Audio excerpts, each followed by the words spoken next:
corners are wide, everything. Your dockyard, some of those corners are tight. Tight, So yeah. any slight mistake in taking a corner, you can end up into and it's really tight. A lot of those corners are really tight. So The drivers like it. yeah, because you know why they really like it?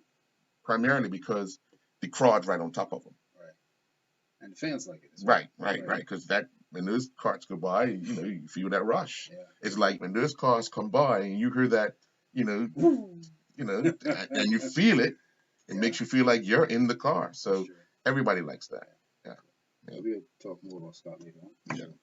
Well, let's take our first commercial break, and when we come back, we'll speak to the DFA president, Mr. Mark Wade, and Mr. Shannon Burgess, representative.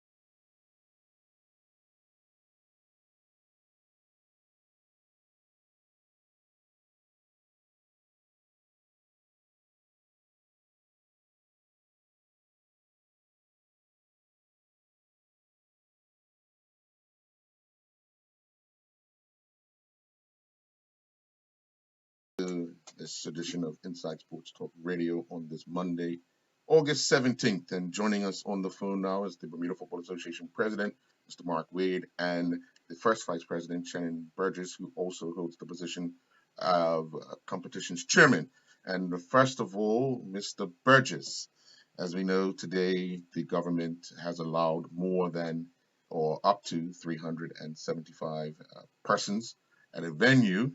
Does this make your venue? Will be contingent on what approvals we can get in place from the government. How are other countries in your talks with them, especially Caribbean countries, implementing protocols as required? So I think everyone is kind of following that.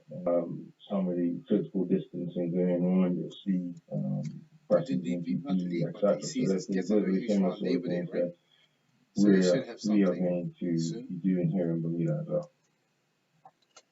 When we look at the challenges facing the Bermuda Football Association, while looking at how cricket has been able to manage having just the 4 facilities, has there been given any consideration for possibly that early in the season?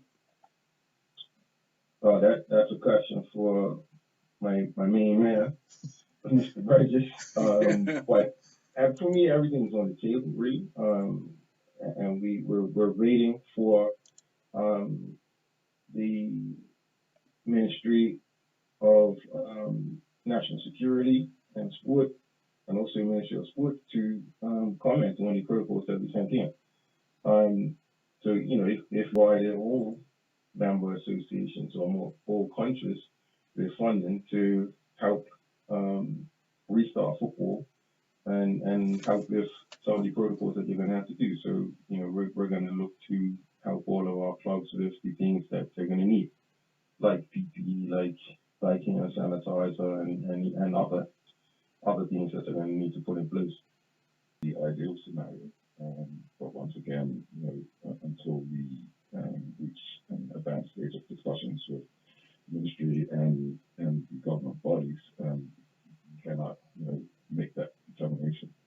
I know I can say that we have held discussions with the cricket board just to get a sense of their end of season rounds of matches, because looking at their schedule, they've obviously extended to the start, and so we're going to look to manage around those matches so that there are no conflicts. And Carl Blankenbauer and I had a very good discussion last week, and I got a blueprint that helps us to avoid a crash. But you can't start throwing out dates because we haven't finalized discussions with the ministry. But in an ideal scenario, we would hope to start on that weekend. Mr. Wade, coming up on Wednesday, Have we had any initial talks with the government on how this would possibly look?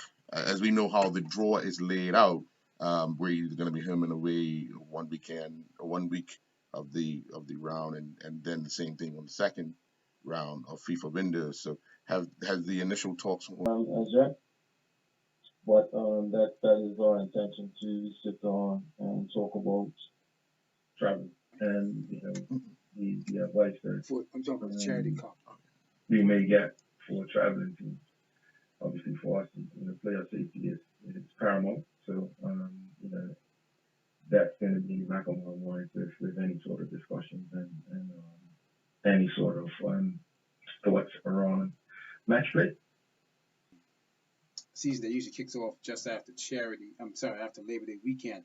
Just looking at the calendar, it's like 3 weeks away, and still no word on the protocols for the BFA going forward. So chances are we do have some time. The draft schedule is actually in my inbox in the meeting this evening with the competitions committee to try to finalize what we would like it to look like. So really, the next couple of weeks are obviously going to be important to see if we can get the necessary approvals. The next couple of weeks, and as time goes on, and if you don't get anything, chances are the dates may be pushed back. That is a possibility. Yeah. Yeah, it's called. Yeah. Good one. That's a good one, Press. That's a good one. Yeah, sorry. No. I'm just having a good laugh because well, Mr. President, you claim you don't know. How they get in, how they get to training, which is why every coach, every licensed coach in Bermuda has to have a SCAR certificate and have to have participated in the SCARS program. It's also why all of our clubs, as part of their club licensing, have to have presence for SCARS training, and everybody has to have CPR, AED, and first aid training. So this is about CONCACAF and have a seminar. We've been doing this since as a policy since 2000 to be discussed in depth.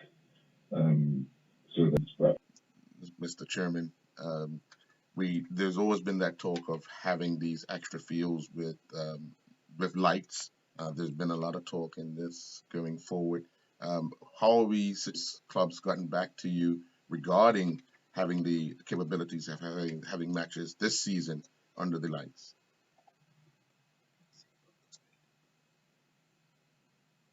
the president. No, that was for you, Mr. Chairman. You're the chairman of competitions.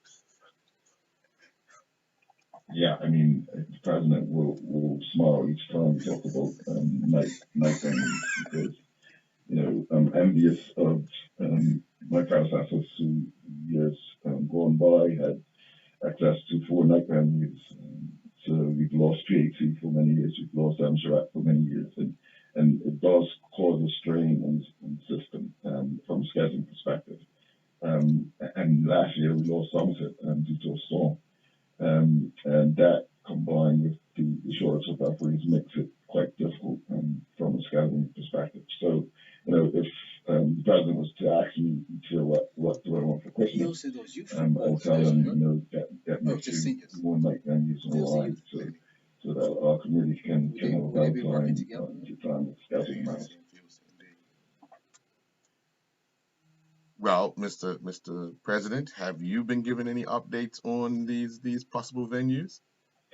Sure. The 2 venues that should happen in the short end club lights up and running under the chairmanship of Mr. Troy Lewis is satisfying all of the FIFA requirements, documentation, approvals, so on and so forth, which we've actually sent in the initial application, and they've come back with some questions, and we're just working through answering all those before basically they send us the money. Well, It appears as if Somerset will be that appears to be the club that will be first. the trip knowing that it will be able to free up some of that weekend stuff. But we look forward to whenever the schedule does come out and whatever protocols are in place, and we'll keep an eye out once we have the draw on Wednesday and how that's going to play out as well. So Mr. Rollins does have and dealing with various competitions, cup competitions, and so forth from the player and administrator. Have you ever experienced anything like what we're going to go through right now? Well, I shouldn't say you never. I should say you haven't experienced anything like this, but this is new regarding the COVID-19. So this is going to be an interesting season for you regarding scheduling for the senior football. Yeah, absolutely. I mean, obviously, a pandemic doesn't come often, so you have various organizations and companies in perspective from a match stage protocol perspective. Yeah, you're entering uncharted waters, and there's going to be a lot of groundwork to be done in the background to ensure that the season runs as smoothly as possible. I mean, and on top of that, you will remember that we made a decision at the end of last season to only relegate one team from the Premier Division because we were unable to play the final round of matches. Ideally, or essentially, extends the season by 2 full weeks, having 11 teams in the Premier Division. So January and February, during the rainy kind of months, you don't have much of a window to reschedule matches. So it's going to be a challenge, but we will do our best to ensure that we're able to complete the season within a reasonable time frame. Understood. You also mentioned that you met with Kelvin Blankingville of the BCB. What sort of advice has he given you and your committee on protocols for the upcoming season with football? Yeah, I mean, Cal was very helpful.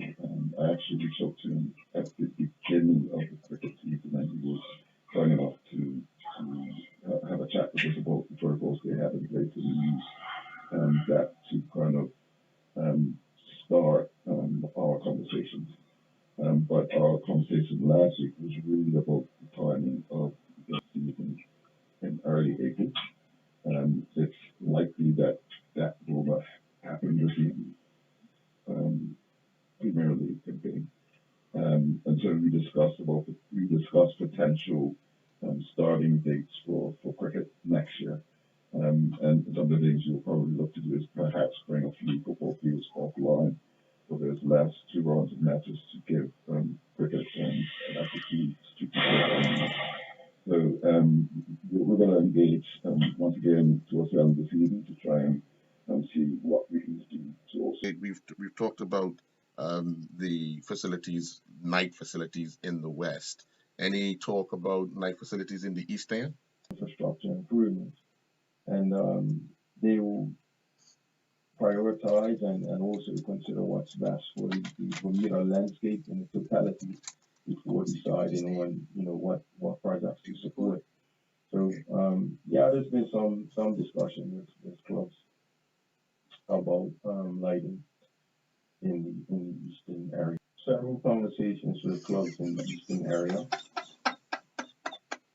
Okay. We have St. George's. No. That's my Covering like in the parish. It didn't start. It didn't start any night. Might have ended any night, but it didn't start. But the point is, it will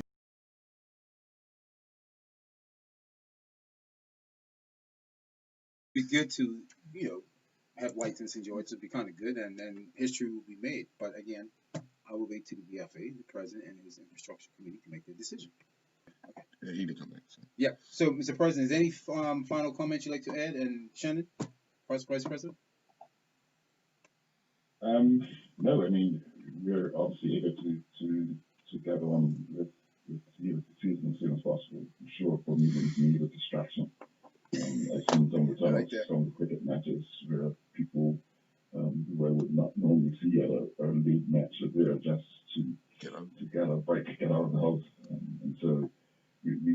cautious in that regard, and that we're able to manage the crowds appropriately.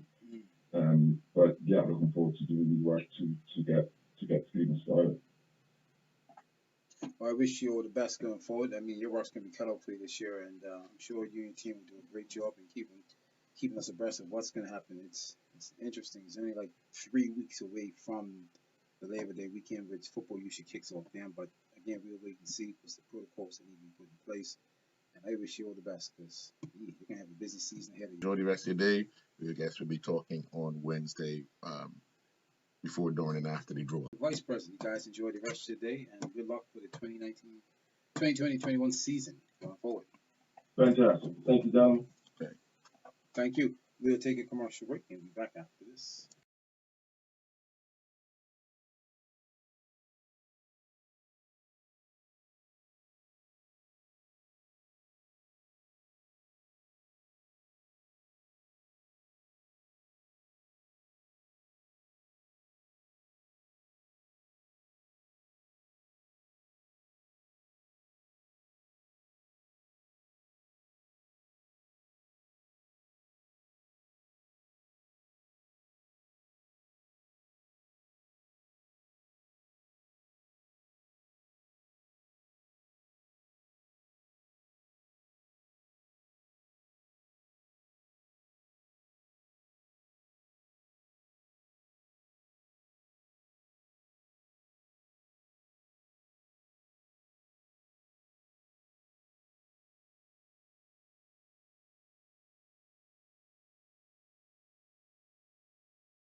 Just before we get to our next guest, just want to recap on what the BFA is looking forward to. Well, like I said, I just think that as you get older, you have to put in a little bit of actual work. So I thought for myself, it would be good to get into a gym and getting in actual shape is helping me in the cricket arena. So I'm just gonna stick with it and continue on doing what I do, and hopefully I can play for another year, 2 years, maybe, or maybe longer. Understood. One thing that I had a conversation with you previously was that you learn more about nutrition now as you got. How much nutrition have you learned? No. Practice like now, no, is that you have to put it into perspective as you get older because you don't eat, when to eat, and stuff like that. So that's really something that you have to put in your body. Your body's like a car and stuff like that, you know. Adding that to the fact that you're still playing can be a burden at times. Yeah, it can. I mean, when you're trying to coach and play, it's definitely hard.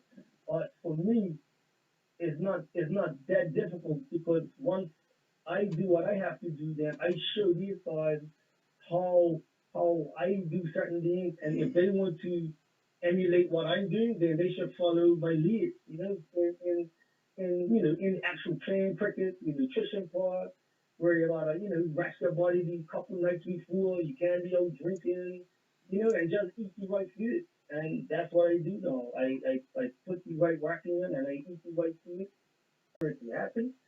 I really think that the players need to put in the actual work. They need to train hard, listen to what the coaches have to say because majority of the coaches that are in charge of have been there. I mean, I had the privilege of playing under Gus Lilly, and Gus Lilly was one of the best coaches that I have ever played under, and he took us to the World Cup and he guided us into what we needed to do, what we had to stop doing, and what we had to improve in. And that was something that really helped us out back then. So hopefully, if the youngsters can take heed to what we did, and hopefully they'll continue on what the coaches have to say to get themselves better and get into the World Cup, whether it's 2020 or 50 over. I mean, it really don't make a difference. It's just a matter of playing in the World Cup. That's how I look at it. But it was up 2020. It don't make a difference. It's really like 13 years later, from 2007 to 2020. One thing that I noticed differently in that span of time is that cricket now, if you want to reach it to the next level, it's basically played all year round. Again, that's conditioning and keeping yourself in shape. Back then, people were doing it only when the season came in, maybe a month before and then maybe a month after. You have the opportunity to train in gyms, and you're training with Dave Wolf. You're putting the time. I see you there yesterday, Sunday, for example. You played cricket on Saturday. In the past, you probably would have relaxed on. I just think it's motivating yourself. Because when you see the results that come from hard work, then it's like, you know what, I want to continue Sunday morning at 8:15, I think it was, and I was just motivated to just go back there, and I enjoy the workouts at Day's Place, the really good workouts, and you can vote for it as well.